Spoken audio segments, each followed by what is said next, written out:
নির্বাচনের সময় ইন্টারনেটের গতি না কমিয়ে সামাজিক যোগাযোগ মাধ্যমে অপতথ্যমূলক কন্টেন্ট ঠেকাতে মেটার সাথে আলোচনা করেছে নির্বাচন কমিশন। বৃহস্পতিবার ইউরোপীয় ইউনিয়নের পর্যবেক্ষকদের সাথে বৈঠক শেষে ইসি সচিব জানান ১১৬ আসনে ব্যালট পেপার পাঠানো হয়েছে। ৭ই ফেব্রুয়ারির মধ্যে বাকি আসনেও পৌঁছে যাবে। ফারজানা আক্তারের রিপোর্ট।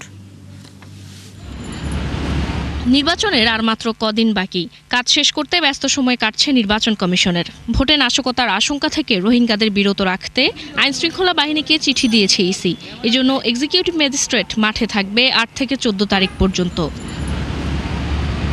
বৃহস্পতিবার ইউরোপীয় ইউনিয়নের পর্যবেক্ষকদের সাথে বৈঠক শেষে ইসি সচিব জানান এর মধ্যেই ১১৬ আসনে পৌঁছে গেছে ব্যালট পেপার। বাংলাদেশে ব্যালট এসে পৌঁছেছে ৩,৭৯,৮০,০০০ বলেন। ক্ষমতার নয়, সমতার চেয়ার। আর রিটার্নিং কর্মকর্তার কাছে পৌঁছে গেছে, দপ্তরে পৌঁছে গেছে ১,০৭,০০০। এটা হচ্ছে আউট অফ কান্ট্রি ভোটিং।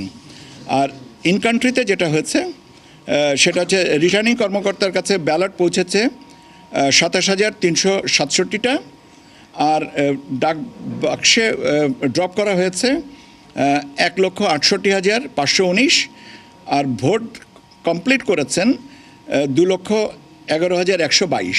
ভোটের সময় অপতথ্যমূলক কন্টেন্ট সামাজিক যোগাযোগ মাধ্যমে লাগাম টেনে ধরতে মেটার সাথে ইসির আলোচনা হয়েছে বলেও জানান ইসি সচিব। আমরা চাই না যে আপনার নেটের স্পিড কমানো বা অন্য কোনো লেটেন্ট কোনো কিছু পদ্ধতিতে যাওয়ার পরিবর্তে, বরং আমরা ডেরোগেটিভ কমেন্টস যেগুলো আছে বা মানে যেগুলো আর কি বিদ্রুপাত্মক বা আক্রমণাত্মক কন্টেন্টগুলো বা অপপ্রচার যেগুলো, সেগুলো যেন আপনার ডাউন করা হয়, সেটা আমরা সেইভাবেই আর কি অনুরোধ করছি।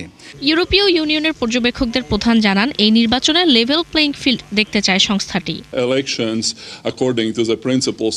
নির্বাচনের চ্যালেঞ্জ এবং লেভেল প্লেইং ফিল্ড নিশ্চিত করার বিষয়ে কথা হয়েছে সিইসির সাথে। আমরা চাই এবারে নির্বাচন অবাধ, সুষ্ঠু ও নিরপেক্ষ হবে। দেশের আইন শৃঙ্খলা পরিস্থিতি ভালো দেখতে চায় ইইউ। সীমিত সময়ের জন্য আসা ইইউ এর পর্যবেক্ষকরা শীঘ্রই মাঠে নামবে। এবারের ভোটে সংখ্যালঘু সহ সবার উপস্থিতি আশা করছে বলে জানান ইইউর এই প্রতিনিধি। ফারজানা আক্তার, ৭১, ঢাকা।